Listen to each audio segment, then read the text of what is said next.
Bienvenidos a Educación Financiera y Criptomonedas. ¿Por qué surgen las crisis? ¿Quién está detrás de las crisis? ¿Cuál es la verdadera historia de las crisis económicas, de los ciclos económicos?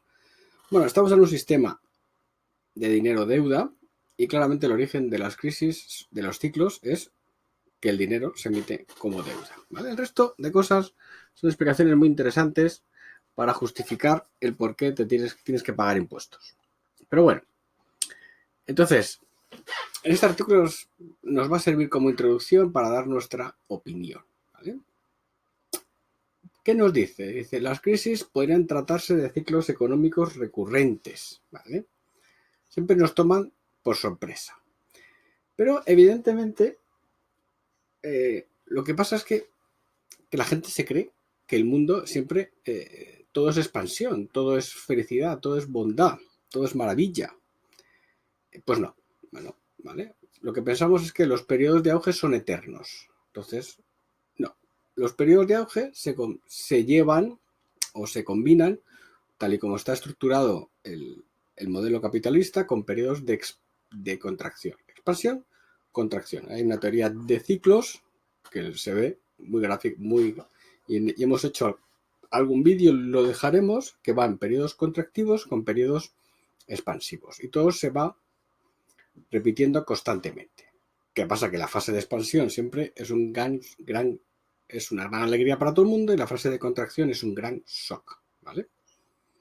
Así de sencillo. Entonces, en esa fase de contracción, pues se buscan culpables. Coronavirus, el Lehman Brothers, las empresas de Internet, lo que queramos, ¿vale?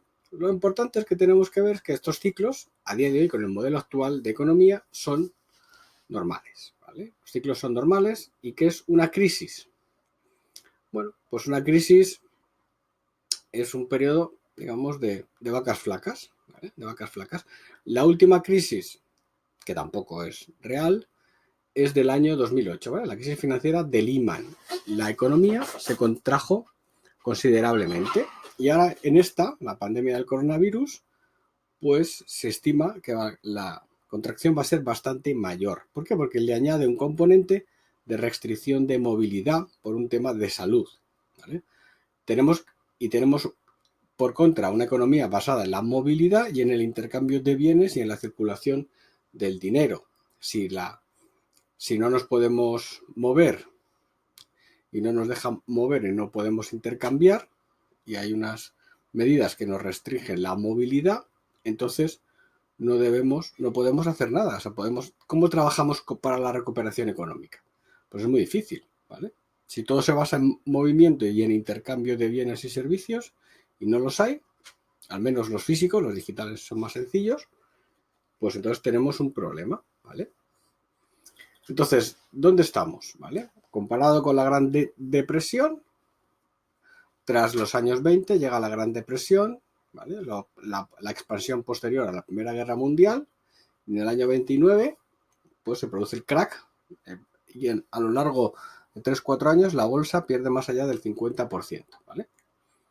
¿Qué es lo que contribuyó a esa crisis? Un exceso de deuda, como la que podemos tener ahora, y una sobreproducción industrial, ¿vale? Entonces, ¿qué es lo que dice? Lo dice que las burbujas son básicamente una sobrevaloración irracional del mercado. De hecho, es posible que un mercado suba mucho de precio sin ser una burbuja. Y si es una burbuja, sobrevaloración. O sea, puede subir mucho el mercado, reflejando una realidad económica, entonces no es burbuja, o al contrario, puede subir mucho el mercado, pero no refleja la realidad económica. Hace muchos años que ya dejaron los mercados de ser un reflejo de la realidad económica.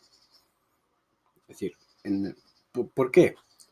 Pues porque a medida que se van inyectando dinero de los bancos centrales, la economía real pierde protagonismo y la gana la economía financiera, ¿vale? Entonces, ¿qué es la parte más interesante de todo este modelo? La parte más interesante de todo este modelo no es tanto la sobreproducción, ¿vale? Porque al final la sobreproducción no se consume porque no hay dinero para pagarla. Con lo cual, de alguna forma, una crisis podría ser algo así como no podemos comprar los bienes que hemos producido.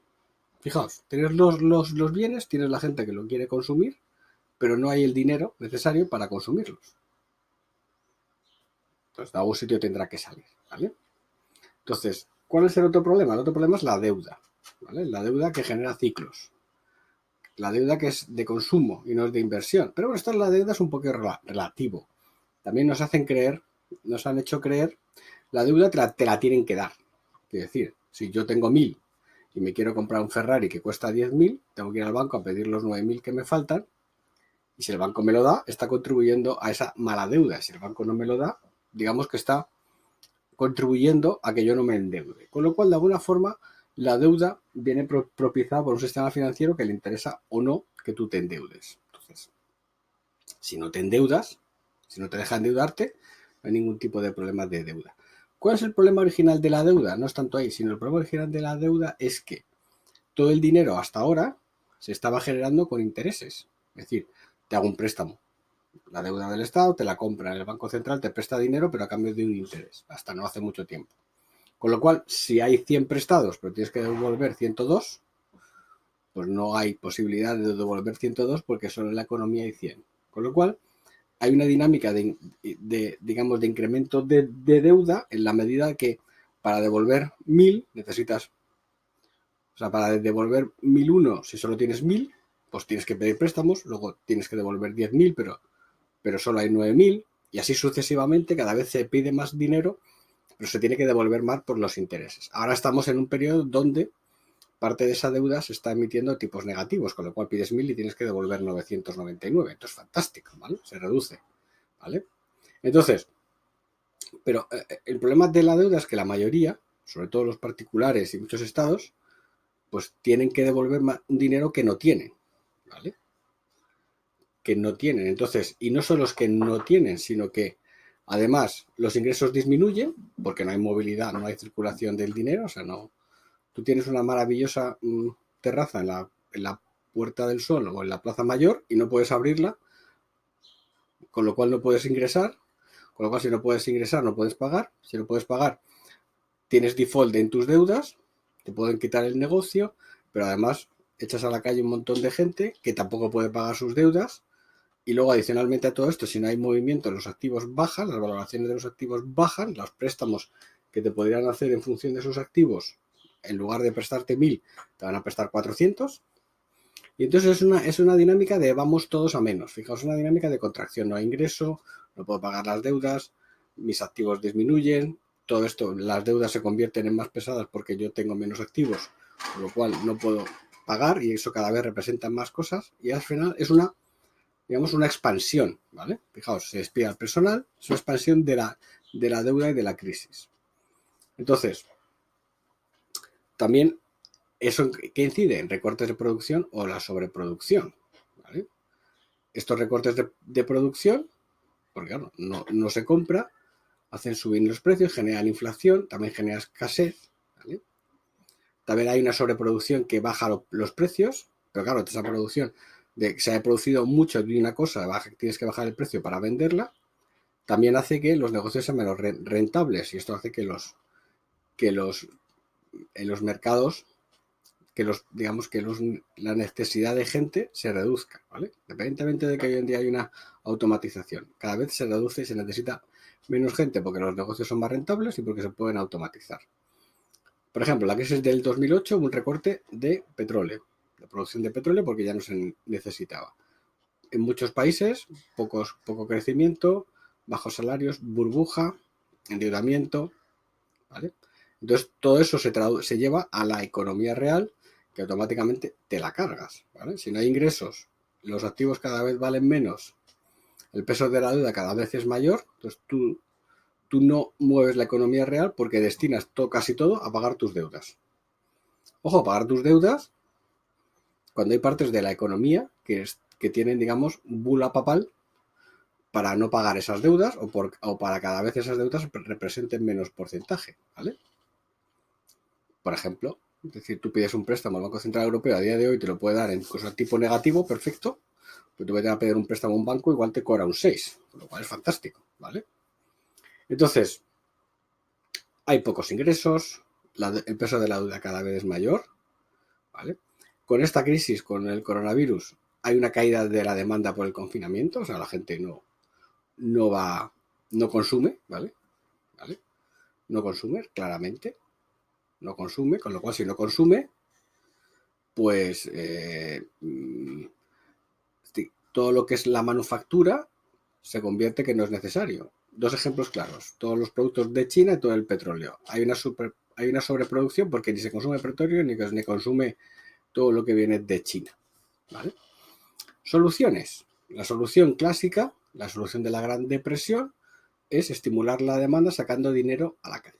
¿Vale? Incremento de inyecciones de liquidez, reducción de deuda, ajuste de producción, incremento del gasto público. ¿Vale?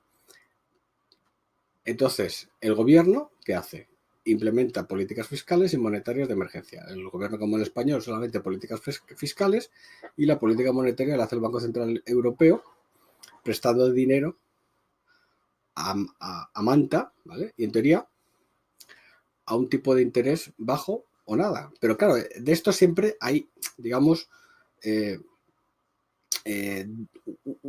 un pero. Si el dinero que llega es a base de deuda, préstamos, digamos, avales y demás, no deja de ser un dinero deuda que en un momento dado habrá que devolver, con lo cual, cuando llegas ese momento, dices, no, yo tengo que devolver 1.000, no tengo, pues pido prestado otros 1.000 y de repente esos 1.000 llegan a la economía otra vez, pero claro, sabes que esos 1.000 lo vas a tener que devolver en algún momento, o sea, me da igual que ahora me presten, me condonen, me dilaten, me demoren, me ayuden, si ahora tengo que devolver 500, luego dentro de un año voy a tener que devolver 600. Entonces sí, me estoy ahorrando un año, pero si no hay demanda, si no tengo ingresos, estoy igualmente fastidiado. Entonces, si ese dinero llega como préstamos, estamos fastidiados. Si ese dinero llega como dinero de verdad, como dinero que te dan en tu banco y no tienes que devolver, entonces sí. ¿Vale? Es decir, lo que no puede ser la solución de las crisis, si todo el dinero que llega es en forma de deuda, dentro de X años volveremos a tener el mismo problema. ¿Vale? Si ese dinero llega en forma de ayuda y que no tienes que devolverlo, ni yo, ni la empresa, ni el Estado, ni la comunidad, a nadie, entonces perfecto. ¿Vale? Entonces aquí hay una especie de, digamos, de lucha, pero lucha falaz, porque al final son la política austríaca o la política keynesiana que están luchando entre cuál es la mejor solución. Uno dice que no hay que hacer, uno dice que para mí la mejor solución, evidentemente, es la implementación de estas políticas que estimulen la demanda, regalando dinero a la calle, regalándolo directamente. O sea, darle a la gente el dinero para que pueda comprar aquellos bienes que ha producido, ¿vale? Con un criterio de regalar, lógicamente. ¿Vale? No regalar por regalar, no vas a dar a un señor 5.000 millones y a otros 2 euros, no tiene ningún sentido. ¿Vale? Pero la escuela austríaca dice que no debemos hacer nada y que la deflación se corrige sola y que el dolor es temporal, pero necesario. ¿Vale? Esta solución está bien, también, pero si de verdad no intervenimos ninguno en la economía, o sea, si que produce dinero lo produce porque tiene un respaldo detrás. Entonces, si el que produce dinero lo produce sin tener ningún respaldo detrás, entonces ahí tenemos un problema. ¿Vale? Es decir, a mí siempre me van a exigir bienes para darme dinero y al que produce dinero sin tener ningún respaldo detrás, lo único que va a hacer es darle a la maquinita. Entonces tenemos que jugar todas las mismas reglas. Por eso las criptomonedas y por eso el Bitcoin, el que tiene dinero, que tiene más Bitcoins, los tiene porque genera un trabajo y a cambio obtiene ese dinero, pero no porque se lo regalen. ¿Okay? Entonces, política austral no intervencionista, pero si realmente se está haciendo intervención. Si realmente no se nos da dinero, tendríamos una segregación social. En esto en el canal hemos hecho una encuesta. Hicimos esta encuesta hablando de los fuertes movimientos de índole social y ha habido cositas, ¿vale? Un poquito, ¿vale? De sitios donde no nos lo esperaríamos, por ejemplo en el barrio Salamanca de Madrid, ¿vale? Y estamos a 17 de mayo, seguramente pues antes del 31 tengamos más.